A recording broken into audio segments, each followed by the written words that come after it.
This is the Stop Time Podcast. I'm your host, Lisa Hopkins, and I'm here to engage you in thought-provoking, motivational conversations around practicing the art of living in the moment. I'm a certified life coach, and I'm excited to dig deep and offer insights into embracing who we are and where we are at.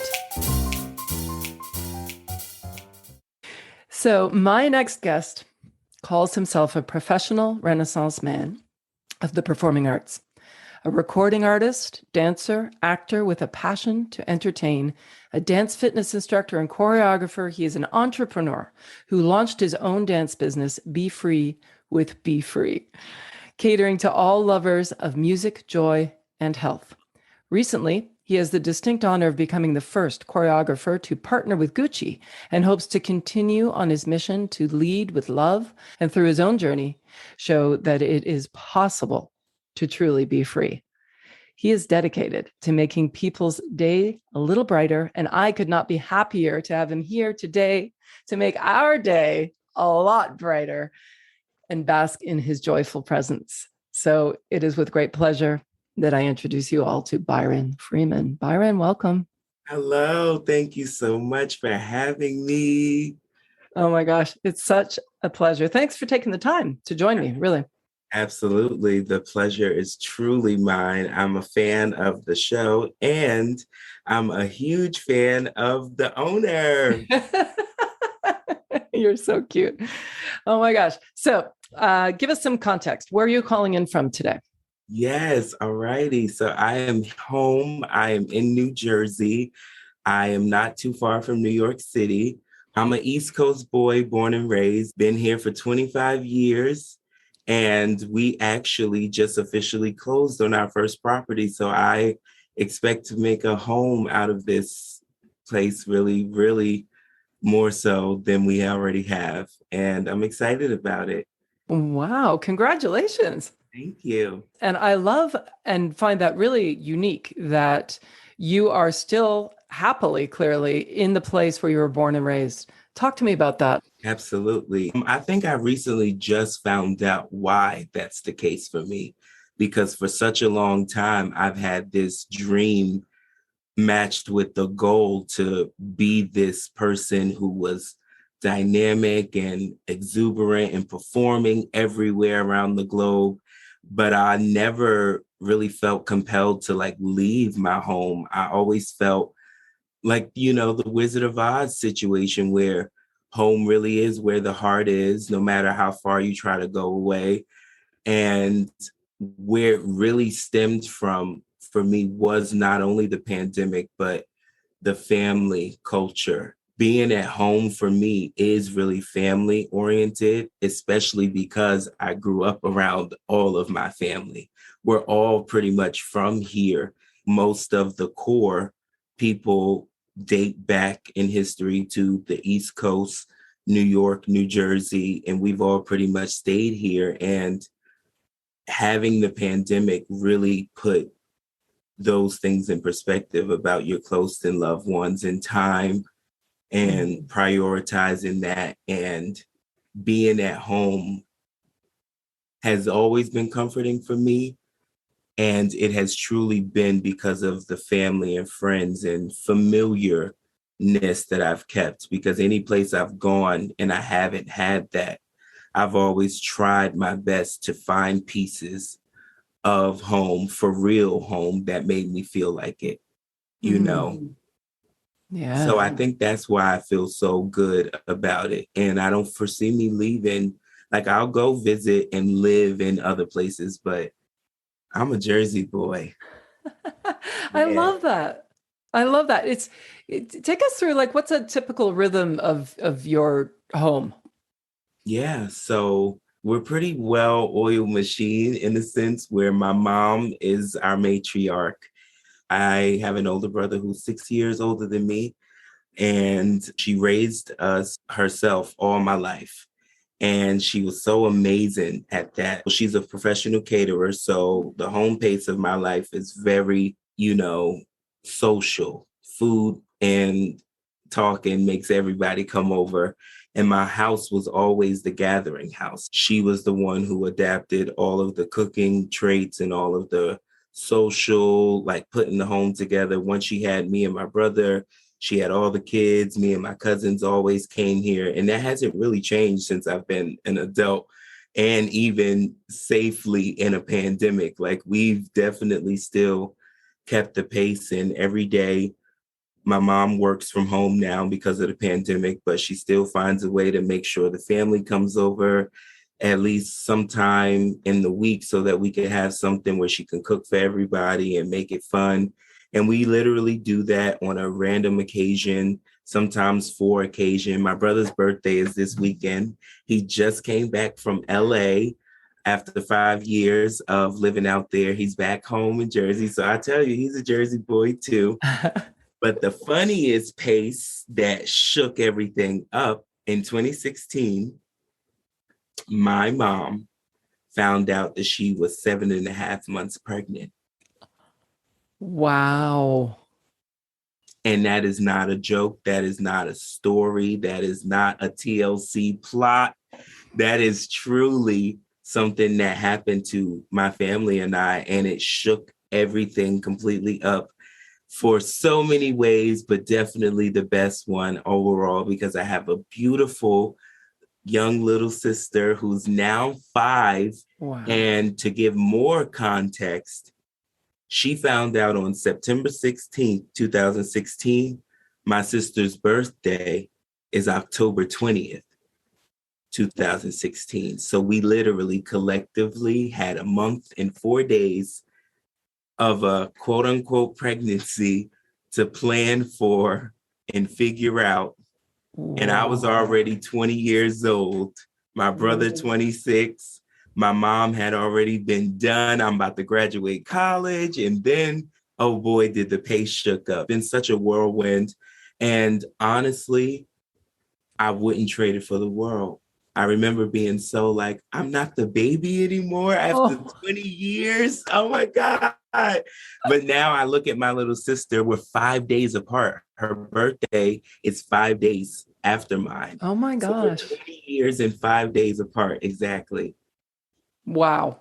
And That's amazing. What a gift. So it's been really uniting in a way to see my mom be a mom. It's given so much more respect. And I'm really getting to see what my mom was able to do for my brother and I. And it makes me more grateful than ever to want to work and do things and get up and make something happen for myself and the people I care about, you know? Yeah, that's a really, really wonderful insight, right? A real great takeaway. I mean, obviously, the gift of a new energy in the house is a beautiful thing and all that. And then you also had the sort of, new vying for position. I'm not the young one anymore. But then to take that further and say, I have a new perspective on my mother, who I already thought the world of, right? And now you see her in another role and you're learning from her. I mean, what a gift. It's tremendous. When I hear you talk about it, I can't imagine it any other way. What comes up for me that I'm really curious about, I mean, I'm fortunate to have known you personally and in the studio, right? And professionally. So your sheer presence is this energy with the power to make people feel relaxed and excited, like all at the same time. Oh, wow. Which is pretty cool, right? Because there are a lot of people that can get a room going and get them excited. But I have observed you for years. I think it's a unique gift that you have to not only, you can immediately put people at ease with your excitement. It's like you share your excitement. It's such a beautiful, beautiful thing. Have you always had the capacity to, I call it giving. I don't know what you call it. Talk to me a little bit about that. Does that resonate with you? Oh, thank you. I would say yes, because it's something now that I'm older, I really value, and I put forth effort into watering for myself. Like, I give it to myself and I give it to others, like, because it does start inward and it, has to come out. And so if it has to come out, I would at least make sure that it's going in right. And so I always try to give myself that energy. And it's something I've really always tried to talk about how we connect as people and treating people how we want to be treated, and like figuring that really might be the full last puzzle piece to figuring out what we need to do to go on a upward spiral and treat people how we want to be treated. Because if we do that, you will feel the repercussions or the other energies, like whether positive, negative, indifferent, and understand what you might do and see how it might affect the other option. And I've always treated that with positivity for whatever reason. And secondly, with that, it came something that was just, let's chill. Like, yes, we can get out the toxic positivity because we understand that that's not all real and true. So let's get it hyped up. Like you said, people can get it excited. But having the words now about safe and brave spaces to really define it for myself really makes me understand what those things mean and why I feel them in myself. Because safe space is to once, like when you feel welcomed and when you feel you can be in a space. And we learned when you talk about school, it's not always a safe space that you want to speak or invite your thoughts in. That's when you invite the brave space. So that's when you get that excitement part to really wave your fist in the air and then have some action going. But then you need that relaxing, safe space to really feel like you are welcomed. And that's something I always want to be in, especially as a gay Black man in this world and in this time right now that we thought would be different years ago, but we're still working. I'm not mad at that. But it's something I value because I want that. And I want other people to feel that too. And it's so possible. That's why I think that I resonate with it and can vouch and stand up for it now. Because I'm now not like, oh, wait, are you sure that I'm that nice? It's like, no, like I want to be that because other people need to see that it's possible to feel that. And people don't want to hurt them out here.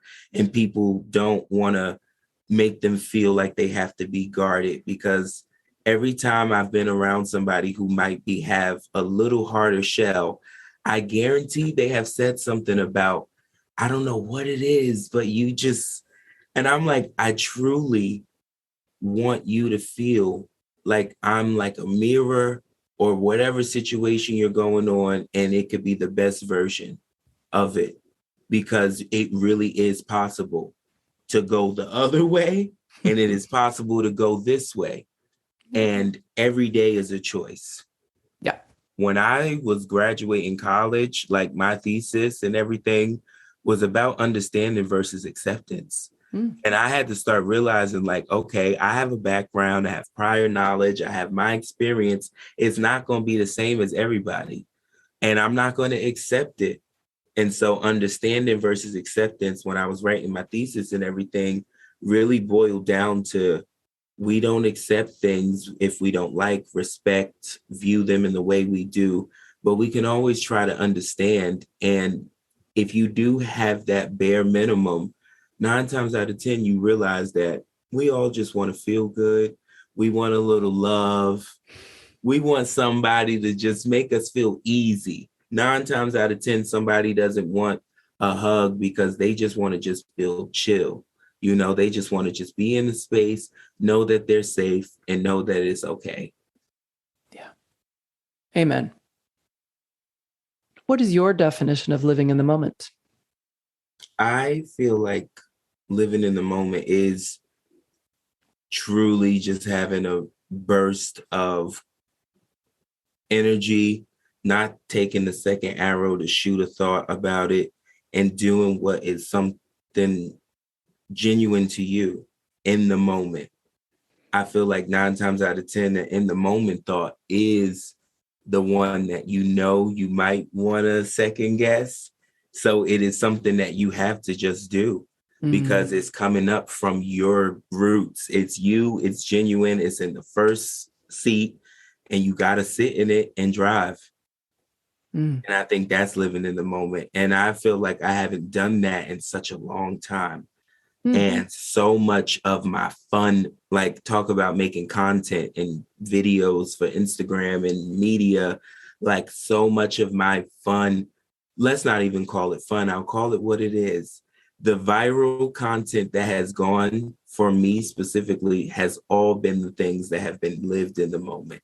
And I didn't take a second glance to make it perfect or edit it or try to make it all prim and proper. And then you wake up and you post it and have a good time with it. And then I'm like, oh my, like literally how that happened for me was just like living in the moment when I did the Beyonce choreography. And I will never forget how I wanted to make it prim and proper. And I recorded a version at pace in the dance room, but I didn't have on the yellow hoodie. And it was early in the day. And I kind of wanted it to be night because I wanted it to look like Coachella. So I was like, let me not do it here, even though I kind of like liked what it looked like. I was like, I'm not going to maybe use this video if I don't do something later. Let's just see. Randomly decided to do it later at night, 11:30 p.m., threw on the yellow hoodie, super crunchy video because the lighting was so off and bad. I was in my bedroom and then I posted at midnight, which no one's up at Instagram, but I was like, I loved the performance. I was just like, I don't care. Like I'm living in the moment. Like just post it. You love her, just post it. And then you wake up and then the video is like 1 million views. Like it's just one of those things where since then and having those moments, that's one of other few times that I could really pinpoint about living in the moment. But the pandemic also, and ain't nothing was more in the moment So than true. Miss COVID-19. So true. With So all due true. respect to everything that happened, just it was so, I don't think I experienced any.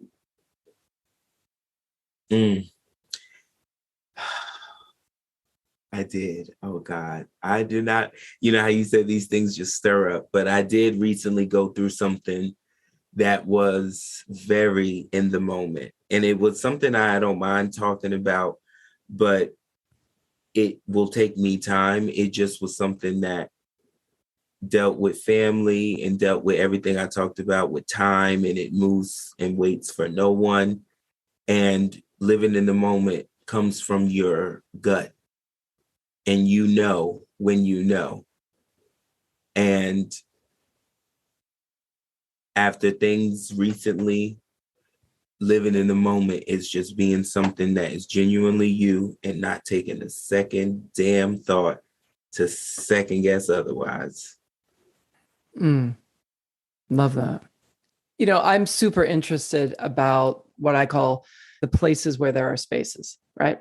So if it were dance, I'm interested in, you know, not the preparation, not the landing, but the part in the air, the journey, let's say. But I'm also interested in like the moment between the thought, you know, the when the stage manager says places and the moment when you walk onto stage, you know, like the tiny moments before you do something or before, you know, I just love these places where there are spaces. And I'm curious about when, like when you go into a room or when you go into a situation or, you know, that moment for you personally, how much sort of calculation goes on in your head when I bet you walk into a room and you can really read a room, right? Absolutely. Yeah. And so then when you read that room, how in yourself do you truly stay before you start getting transactional about how you're going to help the room with your energy, how you're going to share, how you're going to move? It's funny you ask because I have found that as people, we are onions and we are layered. Yeah. And with that, I truly just have authentic layers that I find myself going to. And I value those so much because they are different in different settings and different spaces, but they all are definitely genuine to me. And I don't even think I try to do it. I've been just fortunate to not feel threatened by society. or people, though the system is what it is. I genuinely love people.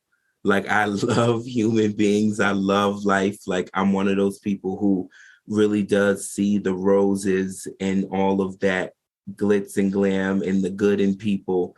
So with that, I feel like no matter what, I tend to always take the seconds to base level respect first. Mm. Figure out the people's boundaries, even without, like, they're not always initialized with verbiage.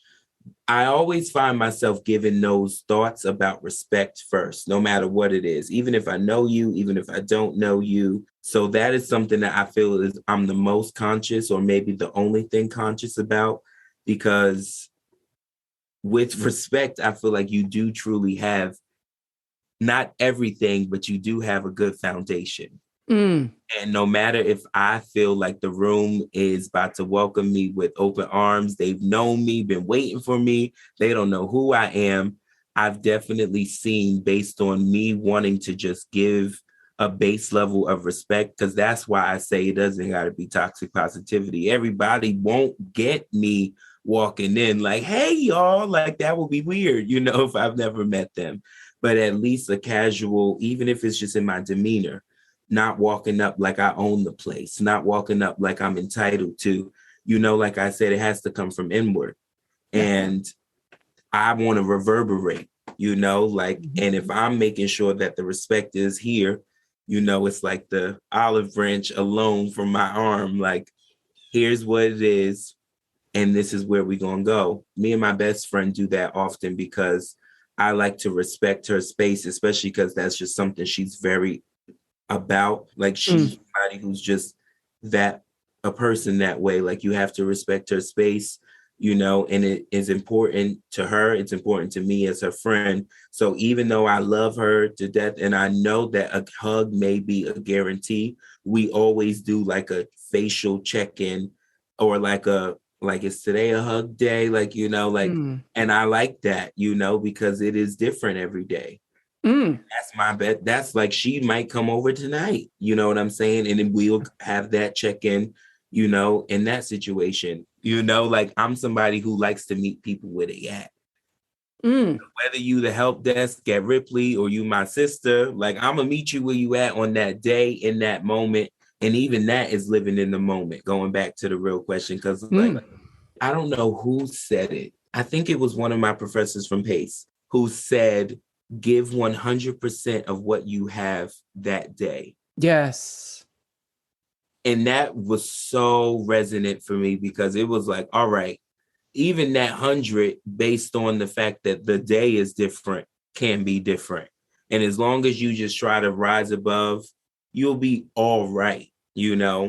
And it's not easy. You don't got to rise high. You just got to rise above, below. You don't got to rise high. You just got to rise above. And I think that's where there are people who, I don't know if they've had misconceptions in my adulthood, but in high school, it was like, is everything really just happy for you? I'm like, no, I'm just not in the, barracks. Like, I'm cooling, today, or tomorrow I'm just exuberant more than yesterday, in a sense. But I don't like to wallow. I like to make something out of what is the situation and see where we can create. I'm like, an artist in that way. I'm like, where's the pain and how can we prosper? I'm smiling because I have always seen you. I mean, you're saying the words, but I've always felt what you're telling me to be true. I'm really fascinated about so many things that you just said. One is, at your age, to be to be able to articulate it so well, but beyond the articulation part, to be able to, as you just demonstrated with, as you described with your friend, it's contextualized, right? I mean, I'm such a proponent of that. So you're talking my language. It's, how did you get so specific in that I understand respect is a value. I understand disarming people, so that, I mean, a little bit of that is, it makes it better for us too, right? We don't want to live that way. Therefore, if we disarm the other guy, then we can all have a good time.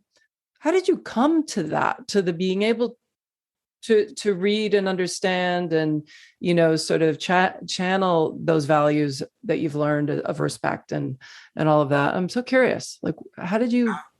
I thank you. I appreciate it so much, especially because, I look up to you so much. So thank you. It always, like, you don't know, this is making my day.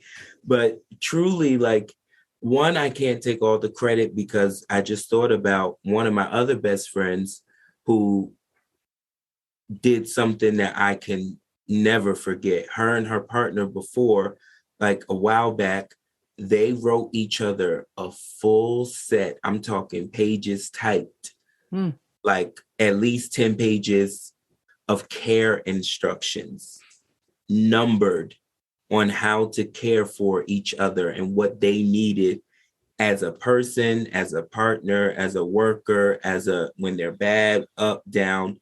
And I remember like reading portions of it, or like just the idea of it, that these two people in this relationship, whether intimate, platonic, just a base relationship, took the time to take the care to do something. It was like beyond setting boundaries. It was like something I was like, whoa.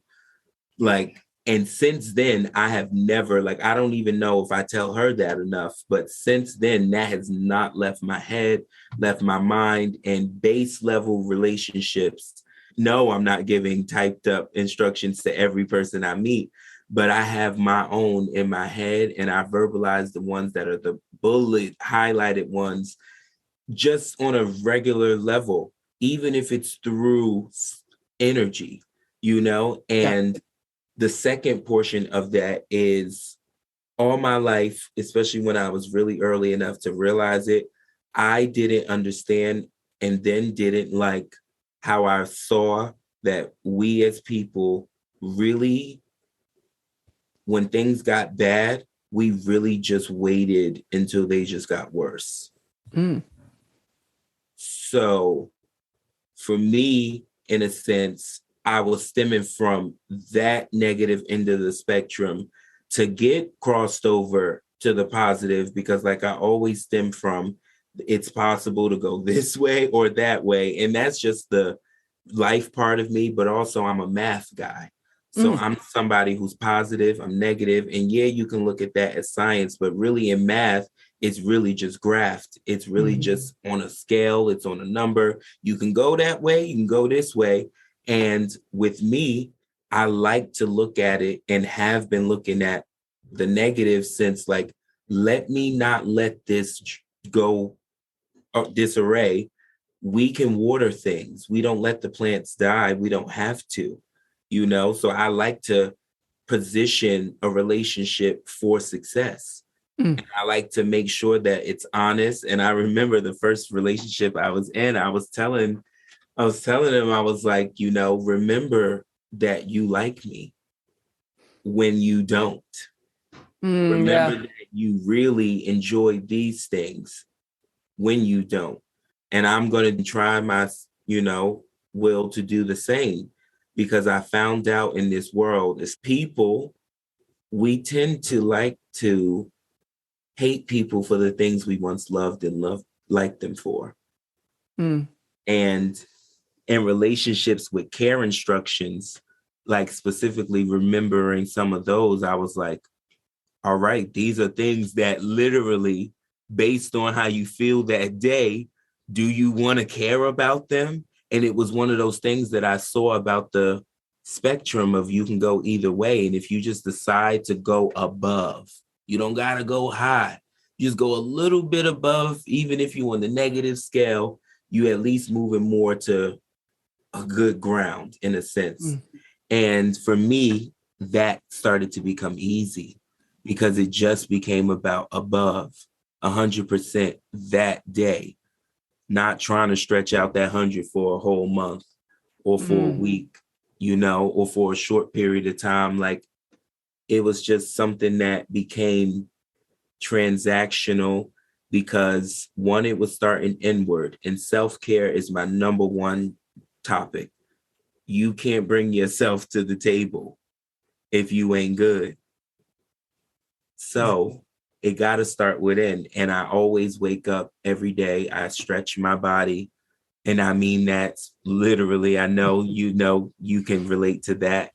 And giving yourself that love is what I feel has made me seen in that light, because it truly does start in me.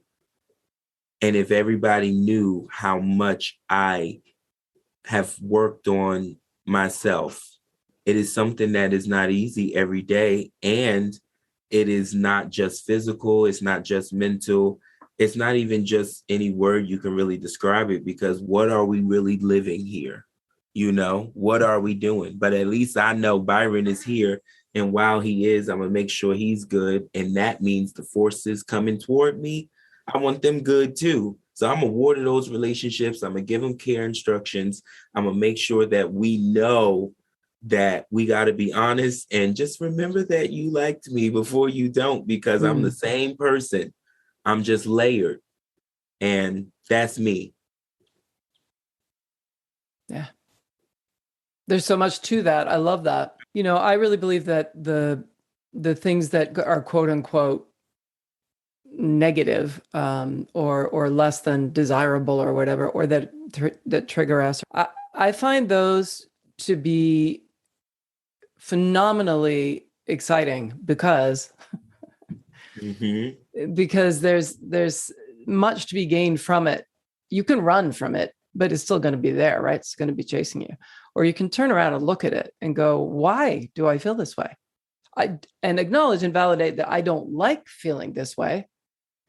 And that's okay that I don't like feeling this way.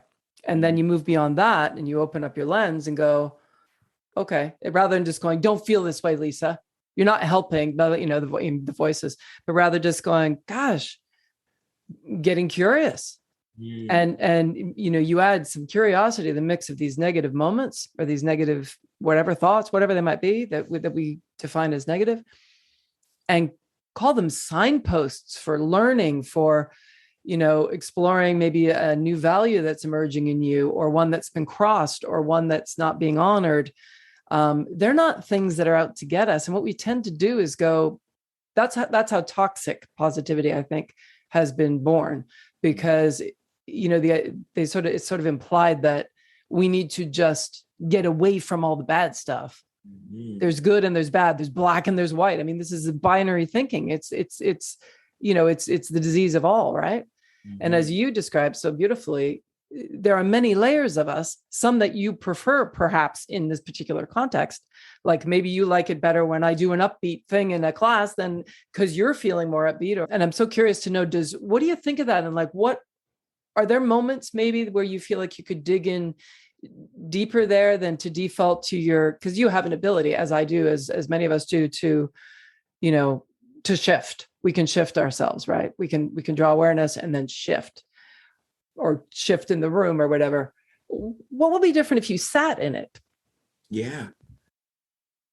I definitely think that we need to allow more negative space in our world, so that we can have a balance of all of this, and not try to shun, so like we pick and choose. So that is like the one part that is balanced off in the world, that the positivity is so toxic, because there are bad, awful things going on. But then when you have people just sharing a negative opinion and not having any support when stuff like that happens, like we don't have enough of that, because then we're not really figuring out anything, there's no balance.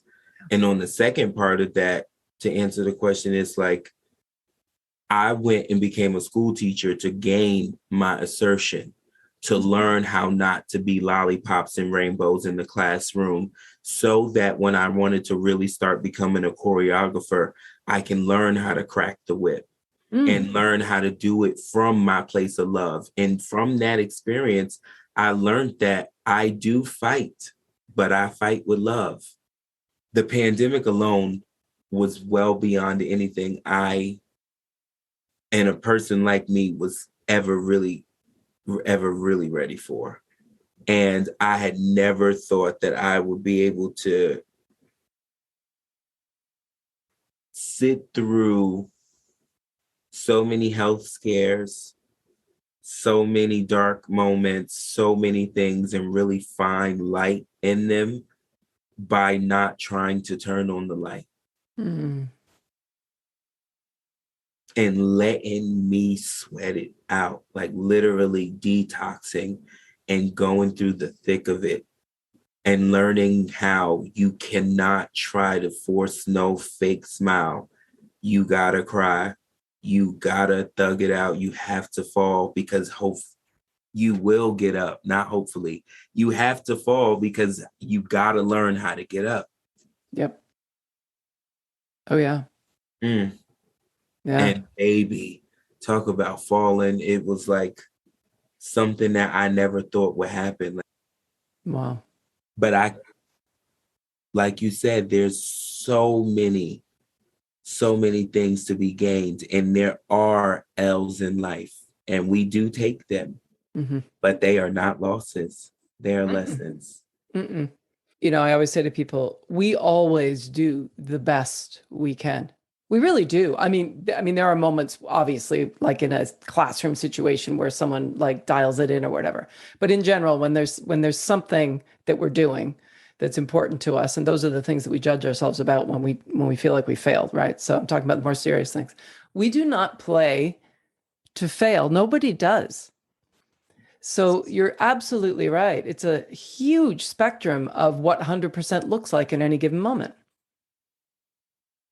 Mm. And we have to honor that and, make the goal to be 100% you or 100% me in the moment, though. Not like I need to be Lisa the way I was with my guest last week when it was, I don't know, whatever, like, and it's like, no, in this moment, all I need to do is be in this moment with you fully. Mm.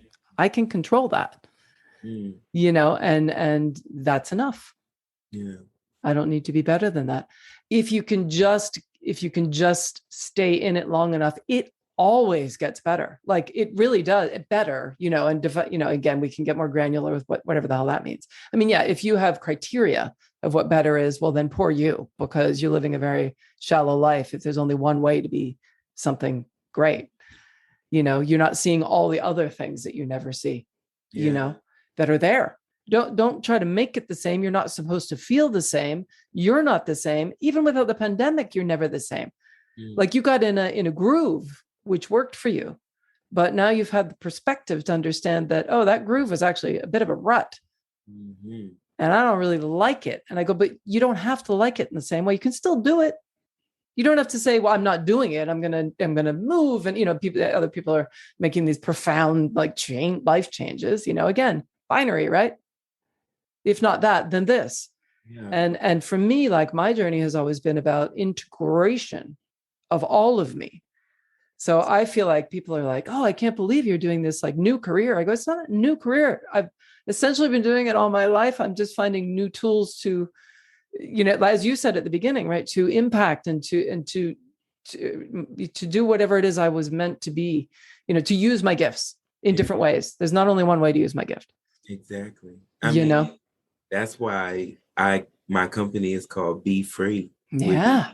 like it hit ahead in my life where I was like, I don't want to choose any of what I love anymore. I love to sing, dance, act, perform, and ultimately that does have a category, but in that sense, I love to do them all, and that's why I call myself a Renaissance man of the performing arts. And I like to just be free. And right now, there's so many opportunities for me to dance and do those things.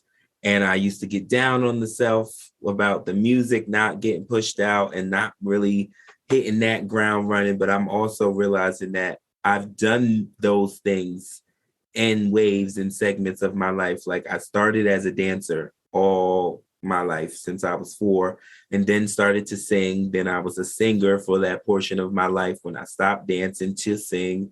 Then I was in theater for that portion, and then college. And now I'm doing this, and knowing that as long as you just go with your heart and give a little bit to what you love, it will always grow. Yeah. Oh, yeah. And it's all there. Mm. It's all inside of you. It'll come out in different ways. Mm-hmm. You just got to be free. Yep, it's not going anywhere. It's just Yeah. going to come out in a different form, and God bless us, it'll be beautiful. Yeah. Where do you see yourself, I don't know, 10 years from now?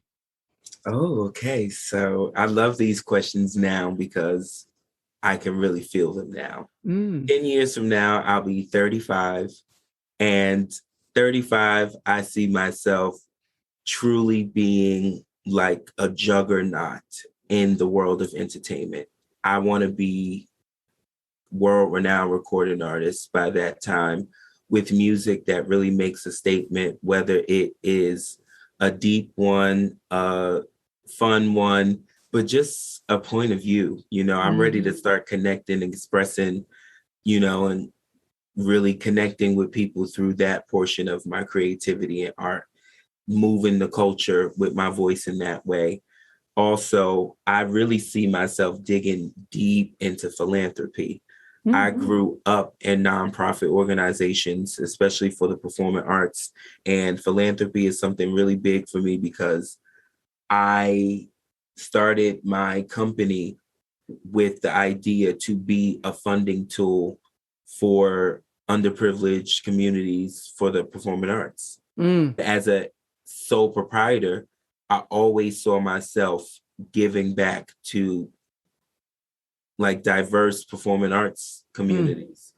Yeah. So that's something in 10 years that I see myself taking B.Free to the foundation level and have me, a group of people who are passionate and really helping out our future leaders of tomorrow. And it does not mean just adolescent. That means future leaders of tomorrow. So, people who are here to make light out of love and make it lit, Yeah. And the last thing, I see my family really growing. A lot of people in my family have been getting into self-business lately. So I've been really excited about seeing everybody just like starting to grow. And I'm like, we need to start having family meetings about business and things. Like, we're doing a great job singularly. And if we start to put the pot together and put our heads together, we could become the new Jacksons. Because they're the Jacksons, actually. I'm the only Freeman. I have my dad's last name. Love it. Their last names is Jackson. So Hilarious. with the help of me doing all the entertainment stuff, I'm going to make sure that me and my family are doing what we need to do to make the world a better place. That's awesome. What's something you don't want people to know about you? I don't want people to know that I procrastinate as much as I do. Because people see the stuff and they're like, oh, that was so good. I'm like, girl, I just did that last night and I had been putting it off and I've been waiting about it and I need to be more active. And I appreciate people's compliments and view that I'm so consistent and that I'm, this, that, and the third. But if only they knew that I take the time that I want when I take it out. Talk about be free. I be procrastinating and I be like, no, like I don't want like my bosses and them to know. But I also know that, especially now that I'm older, it's something that I don't see it as a problem, especially because it works for me. And when I'm doing it, I also am not frivolous. Yeah. Though the procrastination is there, two things are true at once. And the second truth is that when I do get involved, I'm in it. Yeah. So that's why I do think that it does still come out well and looks good. And people can say, oh, it looks so good. You're so consistent. I'm like, girl. I love it. Well, it's a spectrum too, right? Like, you get shit done. So you're not saying I don't do stuff. You do stuff. You're talking about the way. And, it's all about the way we do things, right? It's all about being. But there's no one way of being, as we've been saying. There are layers. So I love that you recognize, and I recognized it right away too. You said it. I was thinking it. Said, but it works for you, especially in those creative things, because it puts you in the moment. I mean, that's where you shine. So procrastination on certain things, like producing a video like that, probably actually work in your favor. It's probably, your ally in your brain going, just wait. And then, like you said, then you're in it and you do it. It probably gives you a little hype and you go. But now that I have bills, I'm like, okay, Yeah, no, for sure. But you'll know, I would be willing to wager that you don't, or certainly won't. If you do it, you're going to find out quick that you can't, and you won't. On those sort of mundane, important things, you won't. You'll get it done. Maybe with an extension, get your taxes done. I'm still getting over not being the baby. Yeah, there you go. Dang it. Now you got to be grown up. You asked me what I'll be in 10 years, still using that excuse. Oh my God. All right. Just before we finish, we're going to do rapid fire. So I'm going to say what makes you. I'll say a word and you can respond any way you like. You can do it quickly if you want, or not at all, whatever. Here we go. You ready? What makes you hungry? Ooh, I could go for some stir fry right now. What makes you sad? The state of America and the world. What inspires you? People. What frustrates you? People. What makes you laugh? RuPaul's Drag Race.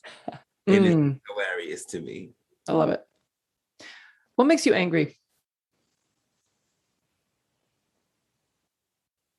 Pain. And not being able to do what I love. I recently got COVID in December and feeling like my body hasn't been the same since. I've had weird muscle tension, weird pain, haven't really danced as much as I would love. And that is it makes me very angry. Pain really does make me angry. Physical pain, I'll say. Yeah. And finally, what makes you grateful?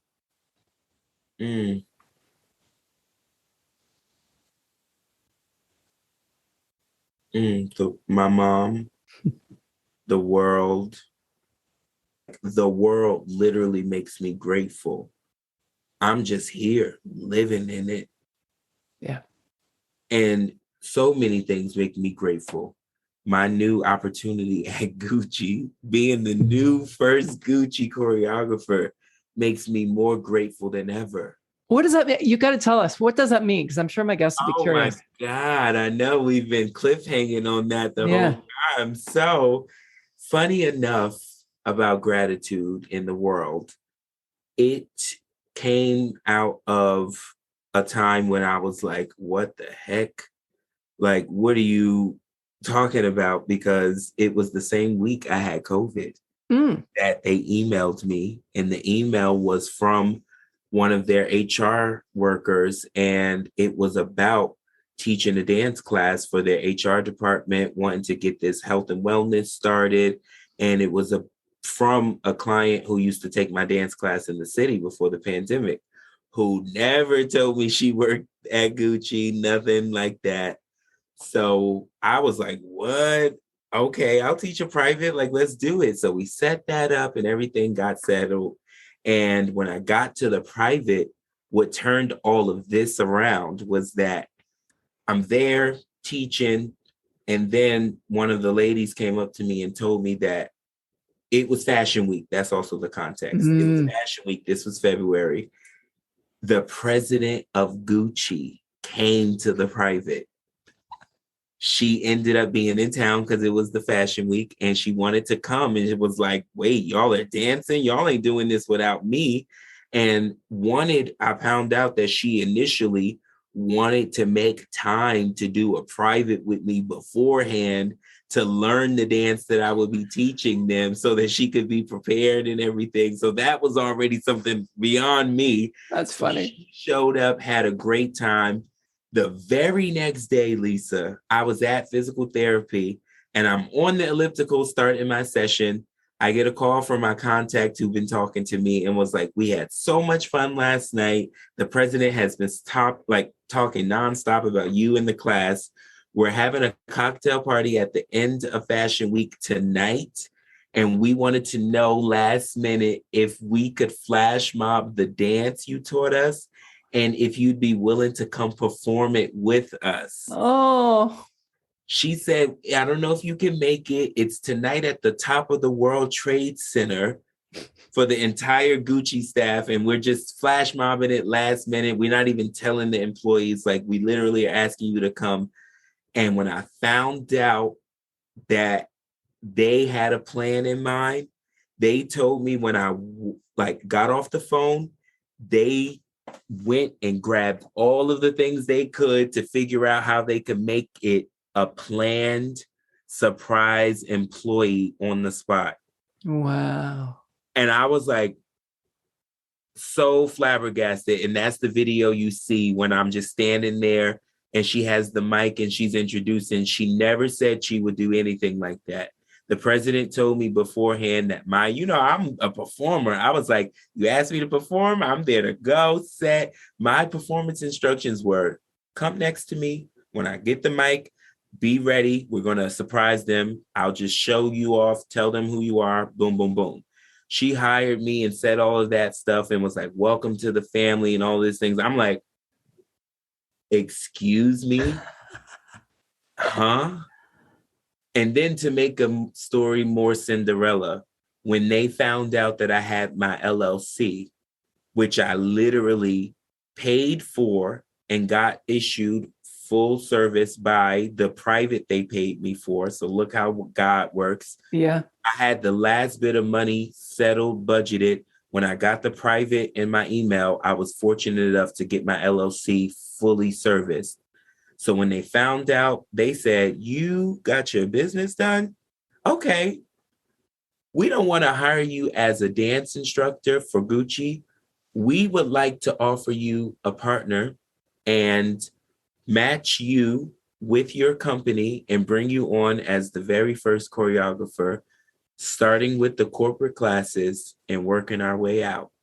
Wow. And I was like, Niagara Falls.